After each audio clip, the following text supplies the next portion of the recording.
A priori, j'ai le petit signe de on démarre. Donc bonjour à tous. Pour ceux qui ne me connaissent pas, je suis Pauline Auster, donc je suis la vice-présidente de la marque Tribe en Europe et en Afrique du Nord.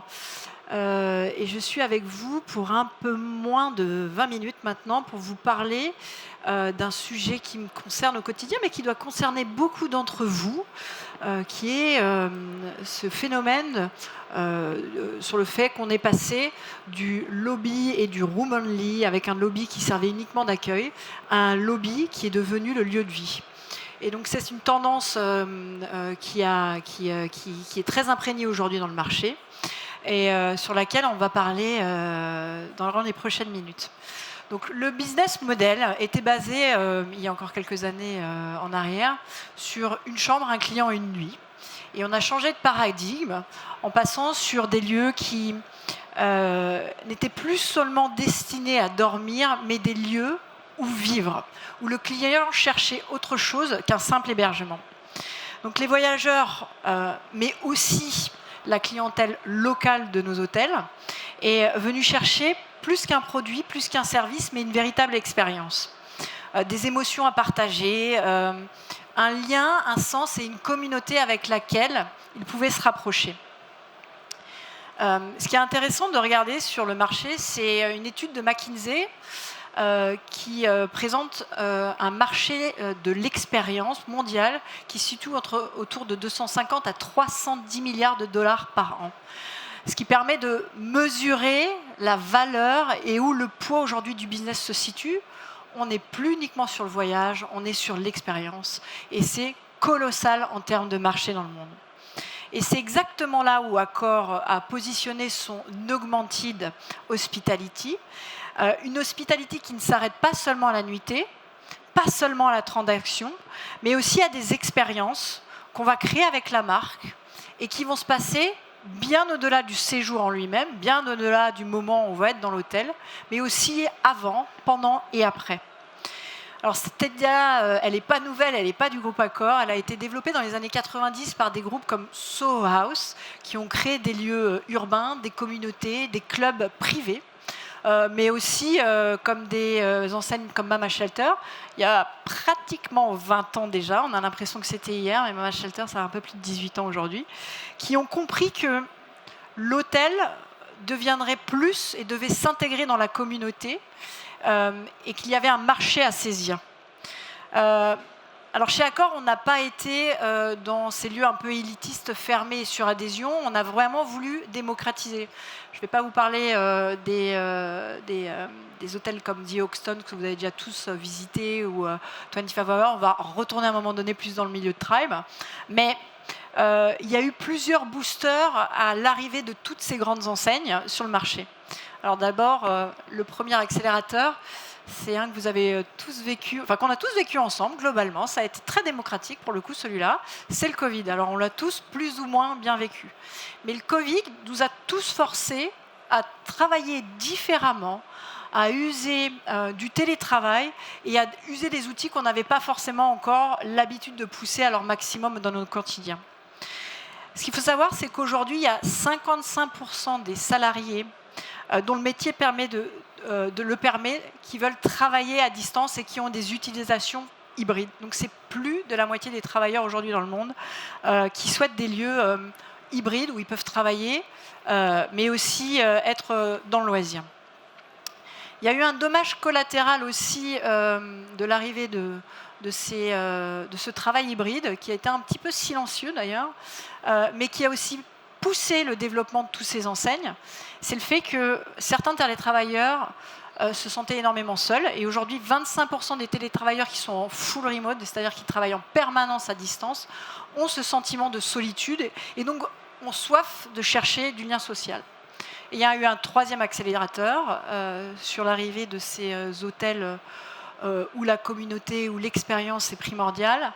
C'est qu'avec le Covid, on a pu moins bouger facilement, c'était plus limité. Et donc on a voulu chercher au coin de la rue, près de chez soi, une expérience et arriver le sujet des staycations, où l'hôtel ne pouvait plus se contenter de donner une chambre et un petit déjeuner. Donc le lobby vient cristalliser toutes ces transformations et devient finalement le terrain de jeu à ces nouvelles expériences qu'on pouvait avoir dans l'hôtel. Et ça devient aussi un nouveau modèle économique et qui est plutôt performant parce qu'on va passer d'une utilisation d'accueil, c'est-à-dire où il y a très peu de transactions. Éventuellement, je vends une barre chocolatée, je vends un café parce que je suis à l'accueil, à un full usage avec beaucoup de services et notamment du F&B qui va arriver, qui va optimiser nos mètres carrés. Et il y a un KPI qui est arrivé sur le marché qui s'appelle le RevPAM. Donc c'est un revenu au mètre carré. Et ce qu'il faut savoir, c'est que dans les hôtels lifestyle les plus performants, on arrive de 3 à 5 fois plus qu'un lobby traditionnel. Donc il y a un vrai enjeu d'expérience pour le client, mais aussi pour les propriétaires d'optimiser leur mètre carré et de devenir beaucoup plus performants économiquement. Et je m'adresse à tous les représentants de propriétaires aujourd'hui ou les asset managers. Vous savez bien que l'optimisation des mètres carrés est hyper importante. Juste pour vous donner une échelle, un lobby traditionnel, c'est en moyenne 1 500 € du mètre carré. Un lobby dit social, donc plutôt les marques lifestyle, c'est entre 4 000 à 6 000 € du mètre carré. Chez Accor aussi, on a poussé cette tendance. Aujourd'hui, un hôtel mid-scale dans le F&B, c'est entre 15 et 30% de F&B sur les hôtels mid-scale. Alors, tout dépend de la configuration. Est-ce que j'ai des salles de réunion? Est-ce que j'ai un restaurant, un bar, etc. Entre 15 et 30%. Quand les hôtels lifestyle voient leur chiffre d'affaires de plus de 40 à 50% pour les plus performants d'entre eux. Donc, le F&B, ces expériences-là, sont hyper importantes pour la valorisation des assets. Et un autre KPI qui est intéressant de regarder, et ça vient de chez CBRE, c'est que le revenu F&B par chambre occupée a progressé de 3,8% en 2025, ce qui veut dire beaucoup plus que le revenu total mondial sur la partie hôtellerie. Alors pour arriver à créer de l'expérience et avoir un joli terrain de jeu, il va falloir penser design et technique, parce qu'évidemment, il ne suffit pas de mettre 4 chaises, un canapé un peu sympa. Et donc il y a un gros travail qui est fait avec nos équipes design et technique pour repenser ces lobbies, pour faciliter l'imbrication de ces expériences, la fluidité, et qui deviennent efficaces par nature tout au long de la journée, mais surtout limpides et clairs pour le client. Si un client passe devant votre social hub, votre lobby animé, et ne comprend pas qu'il peut s'y installer, qu'il a l'autorisation d'utiliser les espaces, de s'y plugger, de dîner, de prendre un verre ou juste de se poser pour prendre un livre, on a un vrai souci. Et là, le design et la force des designers va nous accompagner, parce que pour être performant, il faut être attractif, il faut être beau, et pour pouvoir ensuite proposer les services. Et donc, on a un terrain de jeu qui est fait par nos designers, on a une impétence des clients qui est arrivée avec le Covid et toutes ces nouvelles tendances de travail hybride et du leisure. Et on a aussi l'utilisation de la technologie, parce et de l'IA particulièrement, un collaborateur qui aujourd'hui est vissé derrière son PC ou son poste de réception ne va pas être en alerte sur la capacité sociale qu'il a et la capacité à driver autre chose qu'un simple accueil au niveau de ce lobby qui devient lieu de vie. Et donc, on va recréer de la valeur dans la relation. Et donc, on a beaucoup de discussions aujourd'hui. Est-ce que l'IA va remplacer nos réceptionnistes, nos barman? Pour moi, l'IA, tous les outils technologiques qu'on peut mettre aujourd'hui en place réduisent la friction, facilitent le travail opérationnel, et on passe de quelque chose qui est très procédurial à quelque chose de facilité et où on peut redonner, en quelque sorte, la place à l'humain. Mettre une procédure en place, c'est très facile, hein, c'est un fichier, on la met, on la définit, on la travaille avec des experts. Apprendre à sourire à quelqu'un, c'est beaucoup plus compliqué. Et à sourire sincèrement, c'est encore plus compliqué. Et c'est là où la posture va être beaucoup plus importante que la procédure. Et ça, on va avoir un grand chef d'orchestre qui va nous aider à travailler avec tout ça, c'est le GM. Parce que avoir un beau lobby, investir dans des beaux matériaux, avoir des designers hyper compétents pour nous faire quelque chose de beau, c'est génial. Mais si on n'arrive pas à faire vivre par un état d'esprit qui va être drivé par le GM, on va se retrouver avec quelque chose de très très froid, et on a des tas d'exemples tous en tête, je n'ai pas besoin d'en nommer. Et le GM, il a une importance qui est capitale parce qu'il doit comprendre la sociologie de son environnement, quels sont les besoins de son marché, qu'est-ce qui est attendu aussi par les clients du local, parce qu'on parle de lieu de vie, il faut que l'hôtel soit imprégné là-dedans et qu'il soit au service du quotidien de tous ces clients qui ne sont pas seulement hébergés, mais qui habitent à côté. Et donc si le GM ne comprend pas quels sont les besoins de son marché, quels sont les aspects culturels auprès de ses clients, que ses clients locaux attendent, on va encore une fois perdre la capacité de votre lieu de vie, de votre lobby animé à driver toute la performance économique dont on a besoin. Et comme je disais, le protocole c'est simple, donc on va utiliser la technologie pour mettre le protocole de côté et on va se concentrer sur la posture qui est liée plus à une personnalité. Donc aujourd'hui, dans des hôtels qui sont plus lifestyle, qui sont plus social, c'est quelque chose sur lequel on travaille beaucoup chez Tribe et sur lequel on met beaucoup d'attention. On va préférer des personnalités qui peuvent être maladroites de temps en temps, mettre au soutien de la technologie de cette personnalité-là sur des procédures qui ne sont pas forcément très intéressantes pour ce type de personnalité, et travailler vraiment sur ce qu'on peut apporter de plus aux clients. Un de nos clients qui va venir travailler toute la journée, ça va parler à beaucoup d'entre vous, il va faire 2 heures de call, qui va avoir fini son match à la thé, et ben, un de nos collaborateurs qui va repérer qu'elle vient de finir sa call, cette personne-là, et aller lui proposer naturellement quelque chose à boire, un Perrier, parce qu'on connaît bien le client et qu'on a pris le temps de connaître ce client, bah, je peux vous assurer que l'expérience va être complètement travaillée. Donc, mettons de côté la procédure, on en a besoin, il faut bien gérer les hôtels, mais travaillons la personnalité de notre collaborateur et soyons au service de l'environnement local. Et donc ça, chez Tribe, c'est vraiment un sujet sur lequel on va vraiment se tourner. Et il y a un autre levier qui est très important dans ces lobbies sociaux, c'est l'aspect média. C'est-à-dire que d'un seul coup, votre lobby n'est plus uniquement un concept lifestyle, n'est plus un concept F&B, n'est pas un concept uniquement en accueil des clients, ça devient aussi un média. Et il y a plus de 70%, ça c'est une étude Expedia qui nous l'a montré l'année dernière, 70% des clients qui vont partager un élément iconique ou une expérience intéressante qu'ils ont eue dans un hôtel. Donc ça veut dire qu'il y a 7 clients sur 10 qui viennent dans vos hôtels qui sont potentiellement promoteurs de votre marque ou en capacité de développer votre notoriété. Et ça, c'est hyper important pour des petites marques comme Tribe ou comme d'autres groupes qui viennent de se lancer dans l'aventure des hôtels lifestyle. C'est que vous allez avoir un budget média, mais votre premier média va être aussi le client qui va être dans vos hôtels, qui va utiliser tout ce que vous avez d'iconique, d'exceptionnel et d'expérimentiel pour partager avec sa communauté. Et ça n'a pas, de métrique, quoi. En tout cas, c'est 7 clients sur 10. Donc le lobby devient un média, il devient lieu d'expérience et lieu culturel. Il attire, il crée du contenu, mais évidemment, il crée aussi des nouveaux leviers de mesure. On va travailler pas seulement le taux d'occupation, mais aussi la fréquence des usages. Et dans beaucoup de lieux lifestyle, notamment c'est Soho, ce qui prend beaucoup de temps à observer tous ces KPI, on va regarder le dwell time, qui est le temps passé dans un lieu de vie. Et chez Soho, ils ont 3 à 5 heures par jour pour leurs clients, une communauté de 212 000 membres avec des listes d'attente à n'en plus finir, qui viennent passer 3 à 5 heures en moyenne dans leurs établissements.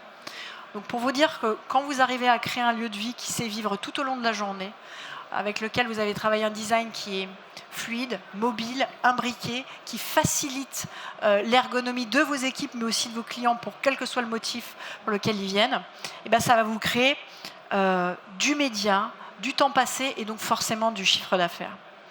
Alors chez Tribe, évidemment, maintenant on va parler un peu de la marque que je dirige, on a vraiment pris ce virage et on a vraiment orienté tous les aspects de notre expérience client autour de ce temps passé et de la possibilité de garder nos clients à l'intérieur de nos hôtels. Et l'objectif, c'est de les avoir très tôt le matin pour leur café qu'on aura travaillé avec nos baristas, de les garder après le petit-déj, pendant leur temps de travail, en télétravail, en coworking, parce qu'on a des espaces pour, d'assurer du F&B. Tous nos hôtels auront une offre de restauration, qu'elle soit avec un restaurant traditionnel ou une offre plus restreinte, mais pour s'assurer qu'il n'y ait pas d'opportunité pour nos clients pour aller ailleurs, d'aller consommer éventuellement ailleurs et de jamais revenir. On veut lui laisser l'opportunité de rester, quel que soit le motif pour lequel elle reste, mais aussi d'attirer la clientèle qui est locale, qu'elle soit là pour boire un verre, se retrouver entre mamans à la sortie de l'école avec les poussettes ou les gamins pour boire un thé, en fin de journée pour signer un deal autour d'un verre, ou encore pour profiter entre potes d'un brunch, pendant que les gamins sont occupés par la nanny à faire des activités le dimanche. Et donc, le fait de travailler vos espaces en termes de design, de les rendre beaux, de les rendre attractifs, d'avoir du personnel qui est attentif, qui n'est pas dans la procédure, qui va comprendre les besoins de son environnement local et de ses voyageurs, vous allez optimiser votre chiffre d'affaires, la capacité de vos clients à parler de vous et donc votre notoriété. Et il y a un aspect aussi qu'il faut qu'on souligne et qui est très important, c'est l'aspect culturel. Là, vous avez quelques clichés qui illustrent ça. On a compris qu'au-delà du F&B, qu'au-delà des bons moments passés entre potes ou du télétravail, il y avait aussi des gens qui avaient besoin de s'évader. On l'a parlé tout à l'heure du staycation, mais d'avoir au coin de la rue des établissements qui proposent autre chose. Et donc, chez Tribe, et c'est là où le directeur doit être très informé de ce qui fonctionne dans son quartier, très en relation avec tout ce qui se passe, on va travailler sur l'aspect culturel. À Batignolles, on va avoir du comedy club. À Paris-Clichy, on va faire des expos photos avec des artistes type Fabri Detti. À Düsseldorf, on va avoir des conférences type TEDx. À Clichy, on va avoir du networking avec des réseaux d'entrepreneurs. Et là où on sait qu'on a réussi, qu'on s'est vraiment imprégné du quartier, c'est quand on a le réflexe Tribe, c'est-à-dire quand on vient naturellement nous solliciter en se disant « on a vu votre lieu, on est venu pour une expo, on est venu pour une conférence » et on se dit que ça c'était vraiment un lieu dans lequel on aurait aimé faire un événement personnel, familial, un nouveau networking ou créer un réseau type le Wine and Woman qu'on a pu lancer à Clichy. On a réussi quand on a le réflexe dans la localité, on a réussi quand on devient un acteur à part entière. Et donc, il suffit de se rendre compte de ça quand vous revenez chez Tribe. Je vous mets au défi de passer dans un de nos hôtels et de rester toute une journée. Et vous verrez tous ces différents types de clientèle, que ce soit les mamans, que ce soit les entrepreneurs, que ce soit les coworkers qui viennent avec... parce qu'on est très pet-friendly. À Clichy, on commence à avoir tout un panel de photos aussi d'animaux de compagnie, de gens qui ont envie d'autre chose au coin de leur rue, et pas seulement un bureau pour travailler, mais aussi quelque chose pour se connecter, pour échanger, pour découvrir et pour s'acculturer. De manière générale, donc, on observe bien que les revenus aussi qui sont liés à tout ça augmentent, et c'est un vrai intérêt pour les propriétaires, parce qu'on gère des hôtels pour des propriétaires, mais aussi pour le directeur, pour sa communauté qui retrouve un lieu dans lequel ils peuvent partager. Et si j'ai envie de conclure ces 20 minutes dans lesquelles j'essaye de vous faire partager aussi tout l'intérêt de ce lobby lieu de vie, c'est que la création de ces espaces ouverts, qui a été accélérée aussi par des phénomènes de société, on n'a pas inventé le Covid, l'hôtellerie n'a pas inventé le Covid, a créé une solution qui n'existait pas avant, et qui était très élitiste, la maison secondaire au coin de la rue. Aujourd'hui, les hôtels comme Tribe, comme 25, si finalement votre moyen de vous évader, d'aller boire un verre, de lire un livre, d'aller voir une expo, donc votre maison secondaire au coin de la rue, celle que vous ne pouvez pas forcément vous offrir, le frigo et le ménage en moins. Voilà, j'espère que ça vous a plu. Alors, je sais qu'on n'a pas de temps pour les questions, mais je serais ravie à la sortie de la salle, s'il y a des questions, d'y répondre. Merci à tous.